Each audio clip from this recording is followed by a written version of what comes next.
आइए दोस्तों, AD academy में आपका स्वागत है। सब्जेक्ट है बिल्डिंग कंस्ट्रक्शन।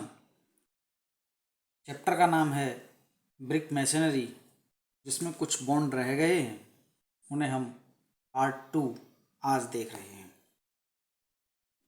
यही और जेई की तैयारी करने वाले साथियों के लिए बेहद इम्पोर्टेंट क्लासें चल रही हैं। तो देखिए, Flemish bond. Flemish bond adopted for decorated purpose, यानी जहाँ सजावटी काम की ज़रूरत होती है वहाँ फ्लेमिश बॉन्ड का यूज करते हैं। In this Flemish bond applied alternate stretcher and header brick in a course. यानी जो फ्लेमिश बॉन्ड होती है उसमें एक ही रद्दे में स्ट्रेचर और हेडर दोनों का यूज करते हैं, और इन द सेम कोर्स और इन द ईच कोर्स, प्रत्येक रद्दे में और प्रत्येक हर एक रद्दे में इसी तरीके का हेडर और स्ट्रेचर कोर्स लगाते रहते हैं, तो ये फ्लेमिश बॉन्ड बनती है। देखिए कैसे, इसका फिगर देखेंगे तो फिगर इसका ये है। देखिए, ये एक रद्दा है, यहाँ इस रद्दे में हेडर स्ट्रेचर, हेडर स्ट्रेचर। अगला रद्दा देखें, स्ट्रेचर हेडर, स्ट्रेचर हेडर, यानी एक रद्दे में हेडर और स्ट्रेचर दोनों चीज मिल जा रही हैं, और इसके प्रत्येक रद्दे में यही होता रहेगा।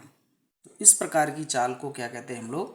फ्लेमिश बॉन्ड कहते हैं। अब ये फ्लेमिश बॉन्ड जो है दो प्रकार की होती है। Type of Flemish bond, single Flemish bond. In the single Flemish bond we construct any English हो, चाहे हेडर हो या स्ट्रेचर हो, बॉन्ड ऑन द बैक। यानी जो दीवार का पिछला हिस्सा है उसमें इंग्लिश, हेडर या स्ट्रेचर किसी भी प्रकार की चाल को हम पिछली साइड में बना सकते हैं, जबकि on the face of the wall जो फ्लेमिश बॉन्ड होती है उसको on the face of the wall बनाते हैं। यानी जो दीवार का पिछला हिस्सा है उस पर कोई और चाल बनाइए, और दीवार का जो फेस है उस पर फ्लेमिश बॉन्ड बनाइए। तो इस प्रकार की चाल को हम सिंगल फ्लेमिश बॉन्ड कहते हैं। मिनिमम ब्रेथ ऑफ वॉल कितनी चाहिए? 1.5 मीटर, मतलब 1.5 ब्रिक वॉल चाहिए, यानी 30 सेंटीमीटर इसको मिनिमम ब्रेथ चाहिए। क्वेश्चन पूछा जाता है, गुप्ता एंड गुप्ता जो बुक है एक, उसमें भी ये क्वेश्चन दिया है। मिनिमम ब्रेथ ऑफ वॉल कितनी? 1.5 ब्रिक। 1.5 ब्रिक का मतलब 30 सेंटीमीटर इसको चाहिए। यानी देखिए फिगर फिर से हम देखते हैं एक बार और। ये जो फिगर था ये फेस से देखने पर फ्लेमिश बॉन्ड है, क्योंकि हर एक रद्दे में स्ट्रेचर, हेडर मौजूद हैं, और जबकि इसका जो बैक है, दीवार का बैक हिस्सा है, उसमें कोई भी चाल हो सकती है। फिलहाल ये स्ट्रेचर है, स्ट्रेचर चाल दे रखी है, हेडर भी हो सकती है या कोई और चाल भी हो सकती है, लेकिन इसके जो फेस है वहाँ पर फ्लेमिश बॉन्ड ही दिया जाएगा। तो इसे बोलते हैं हम लोग single Flemish bond.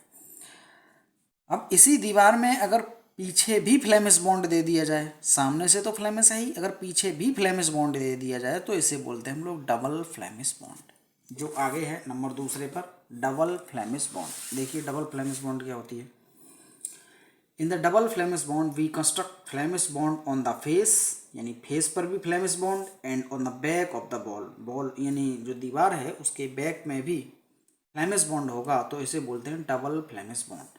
Minimum breadth of wall 1.5 metre, 1.5 brick wall, यानी इसमें भी 30 सेंटीमीटर मिनिमम ब्रेथ की जरूरत पड़ती है, तब हम डबल फ्लेमिश बॉन्ड बना सकते हैं।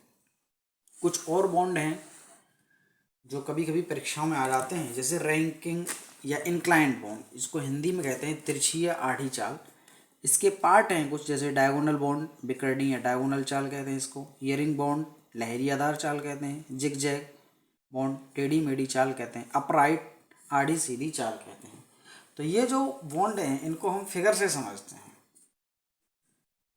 फिगर में देखेंगे तो फिगर से समझेंगे इनको। देखिएगा फिगर, ये जो पहले नंबर का फिगर है वो डायगोनल बॉन्ड का है।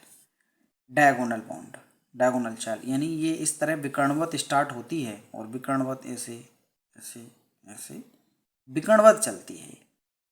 वो फिगर से देख के समझ पा रहे होंगे डायगोनल चाल कैसी होती है। दूसरी देखिए, ये लहरियादार है, इसका नाम हियरिंग बॉन्ड है इंग्लिश में। ये ऐसे चलती है, पहले यूँ लगाया, फिर ऐसे भी, फिर ऐसे, इस तरह से।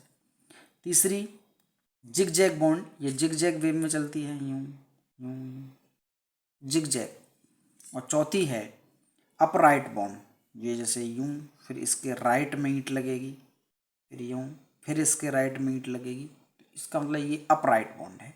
ये कुछ बॉन्ड थी, कुछ चालें थी जो हमने देखी। अब चलिए आगे चलते हैं। आगे एक टेबल है, उस टेबल पर ध्यान देते हैं। ये परीक्षाओं में सीधे सीधे क्वेश्चन पूछे जाते हैं ऑब्जेक्टिव के रूप में।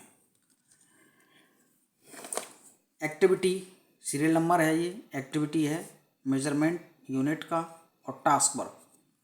ब्रिक वर्क इन फाउंडेशन, यदि हमें फाउंडेशन में ब्रिक वर्क कर रहे हैं तो एक मजदूर एक दिन में कितना कर सकता है? 1.25 मीटर क्यूब कर सकता है।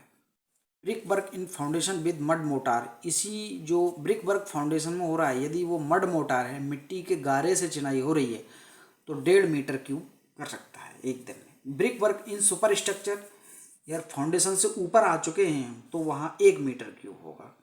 Brick work in super structure with mud motor है तो 1.25 मीटर क्यूब होगा। रीइंफोर्समेंट ब्रिक वर्क एक दिन में 1 मीटर क्यूब कर सकते हैं। पार्टीशन वाल है तो इस केस में हम पार्टीशन वाल की मिनिमम थिक कितनी होती है? 10 सेंटीमीटर, बहुत इंपॉर्टेंट है, कई परीक्षा में पूछा गया है।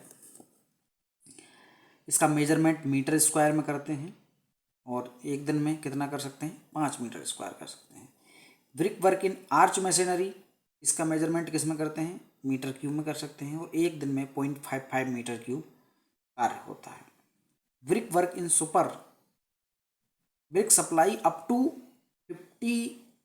15 मीटर डिस्टेंस ब्रिक डिलीवरी, यानी ब्रिक को 15 मीटर की दूरी तक सप्लाई करना हो तो ये नंबर में सप्लाई करेंगे। 4000 ब्रिक एक मजदूर एक दिन में कर सकता है। मोटार मिक्सिंग कराना हो तो मीटर क्यूब में 3 मीटर क्यूब मोटार मिक्सिंग एक मिस्त्री एक दिन में कर सकता है।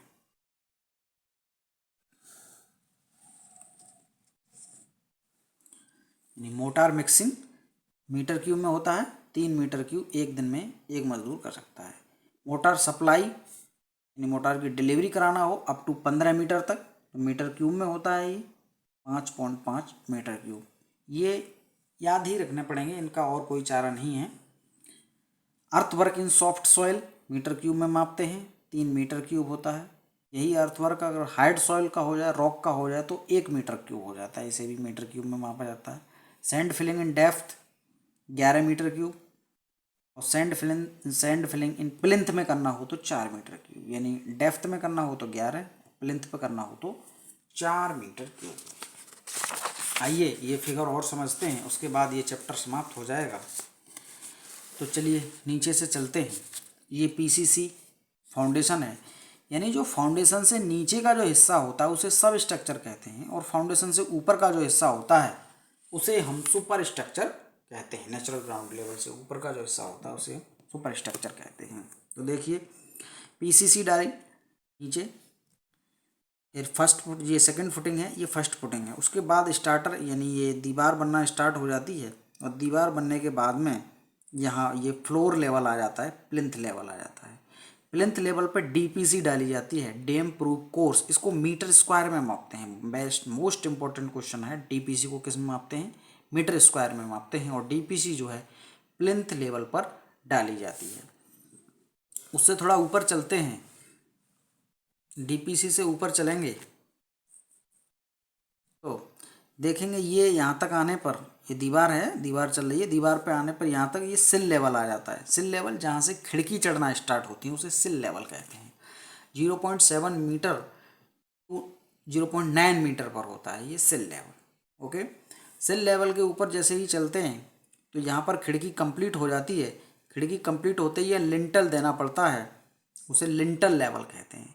इस लिंटल को ही बाहर की तरफ निकाल देते हैं या कोई पत्थर लगा देते हैं जिसे ड्रिप स्टोन या सनसेड कहते हैं, जो खिड़की की धूप और पानी से सुरक्षा करती है। जैसे हमने पिछले वीडियो में पढ़ा था कि यहाँ दीवार पर बारिश की बौछार आती हैं, जैसे ये फिगर है, जैसे दीवार की बारिश पर यहाँ बूंदें आती हैं इस तरीके से, तो वहाँ ये ड्रिप कोर्स लगाया जाता है। ये ड्रिप कोर्स जो है खिड़की के ऊपर लगाया जाता है, तो ये खिड़की को धूप और पानी दोनों से बचाए रखता है, साथ ही साथ दीवार की भी इससे सुरक्षा रहती है।